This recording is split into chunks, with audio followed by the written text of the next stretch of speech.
This is AP Calculus 811 and 812, finding volume using the washer method. And a couple things we have to remember that are still going to apply to this section. When our axis of rotation is horizontal, we will solve the function for y, and we're going to take the closed interval AB from the x-axis. And when our axis of rotation is vertical, we're going to solve the function for x and take the closed interval AB from the y-axis. So that still applies with the new problems that we're going to do today. What we've learned is that if we have a function, f of x, and we rotate that function about an axis that is right up against that function, we will end up with a solid figure that we will be able to find the volume of by slicing this solid figure into an infinite number of little cylinders, finding the volume of a cylinder based on what the radius of this function is. And the radius, we had said, of these functions go from the edge of the function down to our axis of rotation. So that would be considered our r value, our radius. And we took the integral of this function from, in this case, a to b, because it's rotating about a horizontal axis. Our radius was the function's equation itself. The formula for the volume of a cylinder is volume equals pi r squared h. The pi r squared is the area of the circle formed when we rotate about our axes. So here's a little image of what our circle, one of the circles, would look like. And this right here represents the thickness of that circle, or we can call that the dx of the circle, or the dx, the thickness of the cylinder, I should say. So the dx here would be considered our height. So the formula for the volume of this odd-shaped figure would be volume equals pi times radius squared. In this case, our radius was the function f of x, and then times our height dx. And we could integrate this to find the volume of the shape formed when rotating this function about the x-axis. How does this differ from what we're going to do today? Well, when we took the volume of this figure, every single time so far, for the disk method at least, when we had an axis of rotation, that axis of rotation lied directly beside of the function that we were rotating. And when that happens, we end up with a solid figure. Well, the difference between what we did in the disk method and what we're going to learn today is that now there's going to be a gap between the function that you've drawn and the axis of rotation. So I'm just going to do a real quick little drawing for you so that you can see what the difference is. So let's say we have the same basic figure, y equals f of x, and it's still going from a to b. But this time, instead of it being revolved around the x-axis like it was before, we're going to revolve it around this horizontal line. So I'm going to say that this dotted line is our axis of rotation that we're going to use. Well, if I do that, then my figure is not going to be solid anymore. So what ends up happening here is when I redraw this function that is rotating about this horizontal axis, notice there's a gap here. We try, when we draw this, to make it symmetrical. This line flipped across this axis of rotation, and I try to make this distance about the same as this distance. And you're going to have room for error, but if you have a grid here, it's a lot easier, and most of the examples that I do will have grids. And so what ends up happening is we're taking this region right here and we're rotating it about this axis, and that could be something like y equals -1 or y equals -2. We don't know what it is. It doesn't really matter. But now when we rotate this thing, look at what happens to our circle. Our circle is going from the top function all the way down to the bottom function. And so our radius for that circle, remember, goes from the function all the way down to the axis of rotation. But there's a problem here. When we rotate this thing about an axis that is not butting up against the picture that we have, what's going to happen is it's going to form a hole. And let me show you where that is. You see, there's a hole from where this function ends to where its rotation begins. So we have two radiuses here. We've got the radius from the function down to the axis of rotation, and then we've got the radius from where the function ends down to the axis of rotation. So we have two radiuses here. And what we're actually trying to do is find the volume of the shaded region formed while getting rid of the volume that is hollow, that is the hole. And let me show you what I mean by that. Would you agree, I hope, that this is the shaded region that we're finding the volume of when we rotate against this axis? So if I shade the part of this, what we call, this is a washer, I would get something like this. This is like a sort of a donut shape or a washer shape. You see this shaded region here is going to be, this again would just be one little cylinder, and I'm drawing in its dx or its thickness here. This cylinder would have a thickness, dx. The area of the washer would be the big radius minus the little radius to get the part of the function that is shaded. So let's consider how we would find the area of a circle with a hole in it.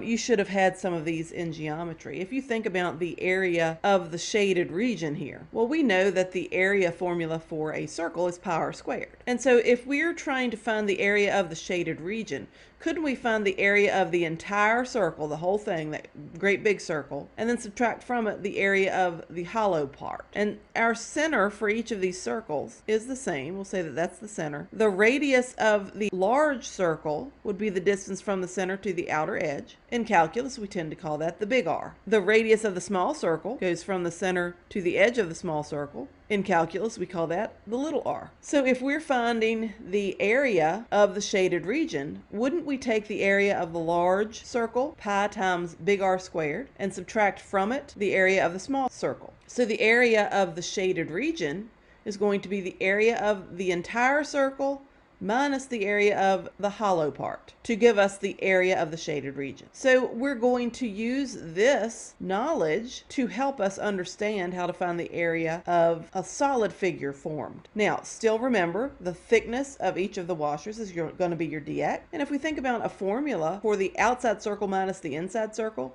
since both of those have a pi, couldn't we consider this to be pi times big R squared minus little r squared? So this would be the formula for the area of the shaded region. And then if we multiply the area of the shaded region times its thickness dx, slap an integral symbol in front, and go from a to b, the closed interval of the part that we're finding the volume for, we will then have our volume of the cylinder. So let's look at the shaded region in terms of a cylinder. Well, if this is our cylinder, we can look at an individual little disc. So let's do that. So if this is the region that is formed when we rotate about a specific axis, and let's say for this, the axis of rotation looks something like that. So that's, and if we consider one of the little mini cylinders that we would slice this thing into, it might look something like this. And this cylinder would have a thickness, dx. And so again, the idea is that if we slice this cylinder up into a whole bunch of different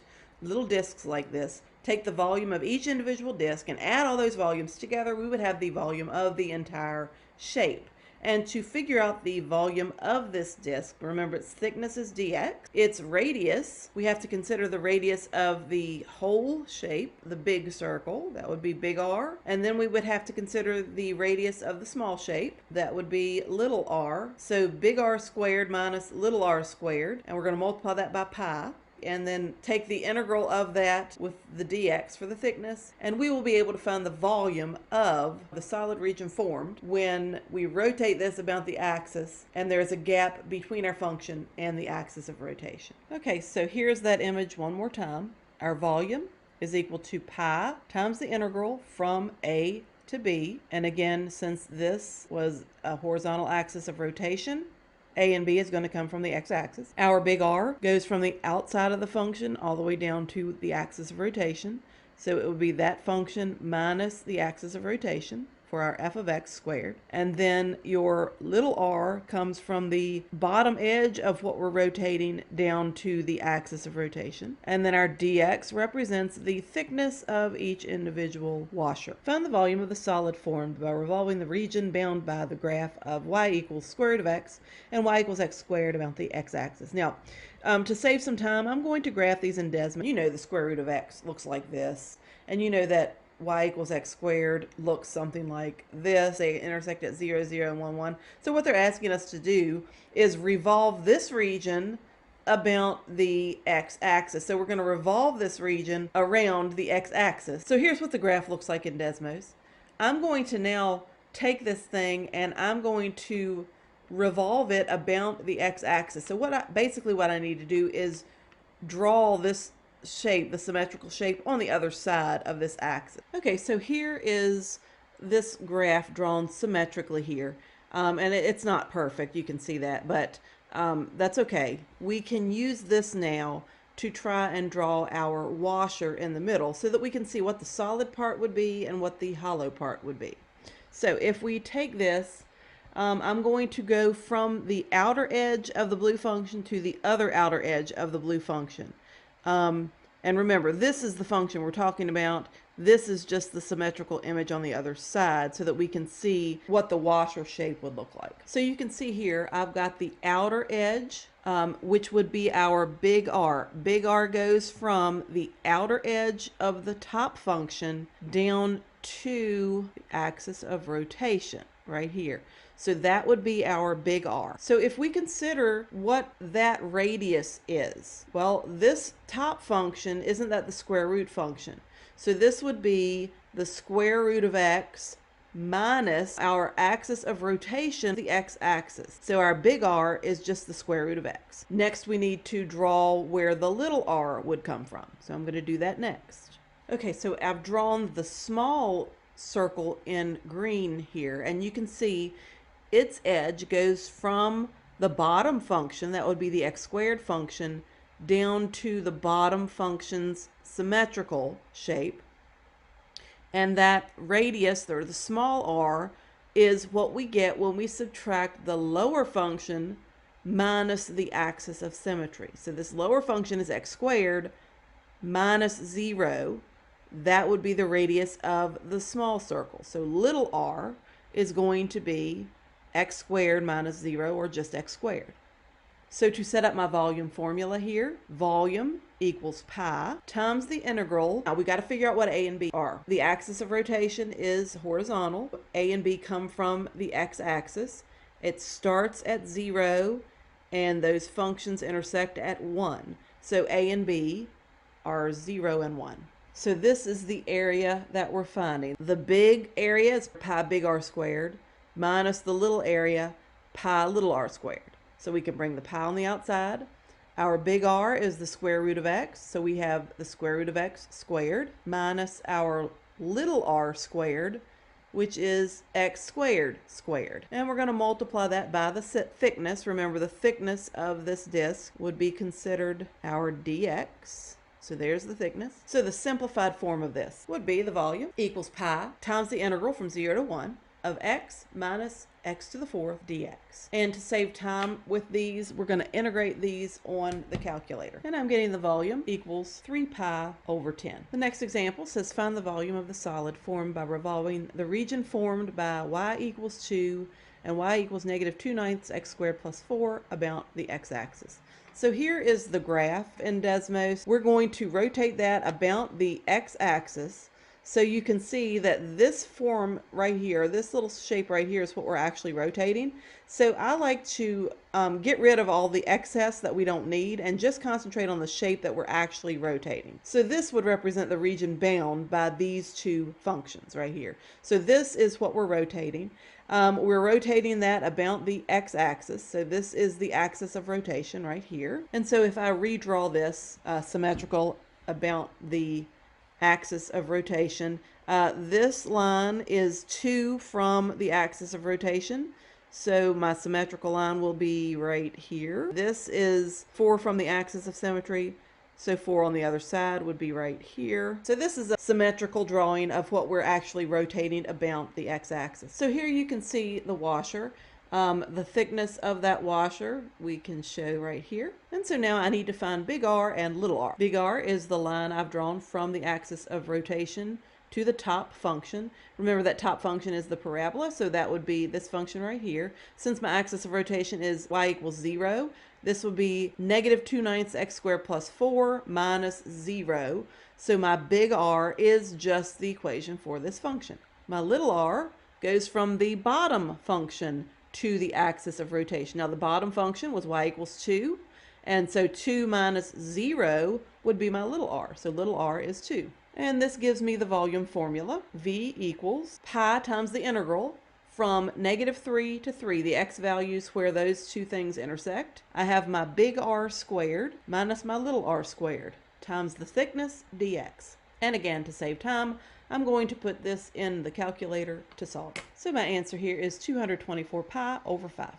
The next one says find the volume of the solid generated by revolving about the x-axis, the region bounded by the parabola y equals x squared plus 1, and the line y equals x plus 3. So here we've got the function. This is just the portion of the graph that we're looking at. The axis of rotation is, again, the x-axis. I'm going to redraw the symmetrical shape so it looks something like this. Okay, so I've drawn the washer in here. I've got the thickness.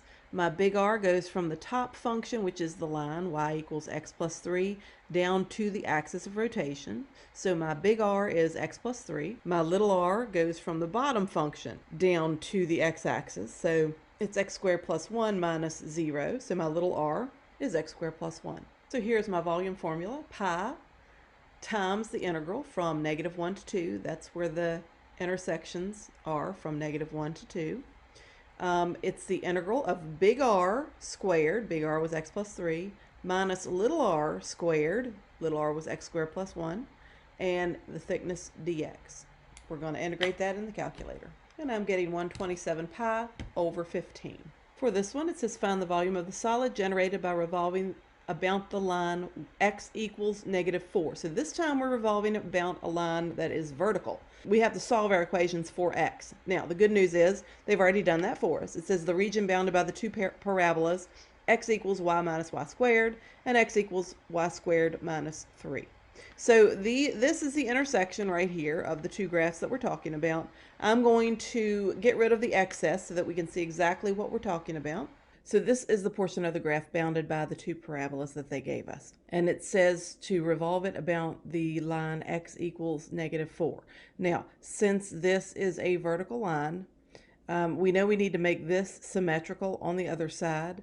And we know that our boundaries are going to be coming from the y-axis. So that means our boundaries go from the lowest portion where those two meet, negative 1, up to the tallest point. Now, you can't tell exactly where that is, so I had to do that on Desmos and figure out what that number was. You could do it on the calculator by finding the intersection, and that number is 1.5. Here it is revolved about the x equals negative 4 line. Now, keep in mind, I drew this with the electronic pen, so it doesn't look perfect, but you can see the blue portion here. That is supposed to be symmetrical to this portion about the x equals negative 4 line. The red portion here is symmetrical here. And so if we rotate that around that axis and we're trying to identify where the washer is, it would look something like this. Where here is the washer. If we subtract the red function minus the axis of symmetry, then we will get our big R. And then our small r for the hole in the washer goes from the blue function, subtracting the x equals negative 4 line. So our x equals y squared minus 3 is the blue function, and x equals y minus y squared is that red function. So I've drawn in what the big R and the little r would be, and the expression for big R is the red function y minus y squared minus the axis of symmetry, which is negative 4. Now remember, since these things are revolving around a vertical axis, the equations had to be solved for x, and luckily they already were here, so we didn't have a lot of work with that. Big R is this function right here, or this expression here. Little r would be the blue function, y squared minus 3, minus the axis of symmetry, x equals negative 4. So y squared minus 3 minus negative 4. So when we set up the equation, this is what we get. The volume is equal to pi times the integral from negative 1 to 1.5 of big R squared minus little r squared dy. Here is the actual equation. Big R squared minus little r squared We need the dy to represent the thickness of the washer. Don't forget the pi on the outside because this is the formula for a cylinder. Pi times radius squared times the height, which is our thickness of each individual cylinder.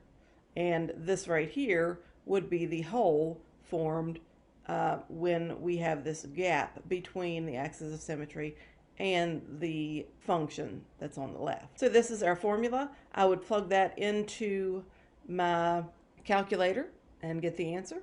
And my answer is 125 pi over 24. So here's my last example. It says find the volume of the solid generated by revolving the line x equals -1, the region bounded by the curve x minus 1 squared equals 20 minus 4y, the line x equals 1, y equals 1, and y equals 3. So we have 4 different functions here that we're revolving this line, or that we're forming our solid figure around. So I've got it graphed here. Did this on Desmos. It makes it really nice. So I've got the entire functions graphed here. So if we're looking at the section that we're talking about this little section right in here. And that section is revolving about this black line right here, the x equals -1 line. So I'm going to delete the rest of this graph, the part that we don't need, so that it's not so confusing to determine what our solid figure is going to look like. So here is my new figure. I've got it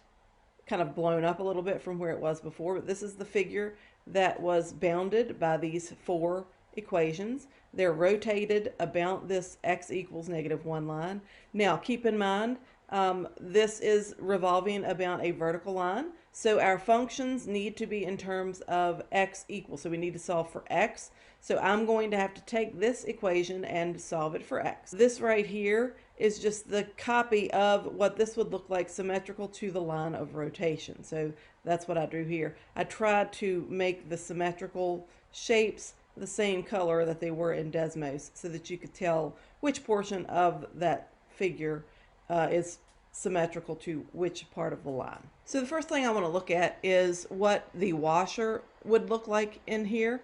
And we know the outer edge goes from the red function to the red symmetrical function, and the inside goes from this blue vertical line to the blue vertical line that's symmetrical. And here's what it would look like. You see I've got the outer edge and the inner edge. Now I could put some thickness to this to make it my dx, or my dy in this case. So my big R goes from the red function over on the right hand side to, it's the red function minus the axis of symmetry. And my little r goes from this blue vertical line to the axis of symmetry here. So those are my radius figures drawn in. Here's big R and little r. And the next thing I need to do is solve this equation for x, make it x equals, because it's symmetrical about a vertical line, we have to solve the equation for x. So when I solved that equation for x, the first thing I did was take the square root of both sides, then I moved the 1 to the other side. So I end up with x equals 1 plus the square root of 20 minus 4y. And so to get my big R, I'm going to subtract that function minus this axis of symmetry. So I would have 1 plus the square root of 20 minus 4y minus -1. And then for my small r, it's going to be this line, which is at x equals 1. So it's going to be 1 minus -1, or 2. So these are the equations for my big R and my little r. Okay, so now that you've got that information, go ahead and pause the video, see if you can set this one up on your own, solve it on the calculator, see what you get, and then we'll compare answers in a few minutes.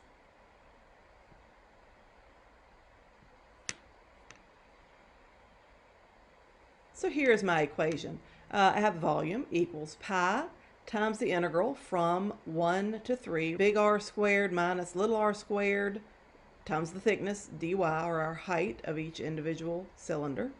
So our volume is pi times the integral from 1 to 3 of this function, which would be, let's see, 1 plus 1 would be 2, plus the square root of 20 minus 4y. That's big R, and that has to be squared. Minus little r is just 1 minus -1, or 2 squared. So that would be end up being a -4 if you wanted to put it in that way, would be fine. And then I have to put this into my calculator. I end up with the volume being 162.049. And remember, they're always going to ask you to round to the nearest thousand.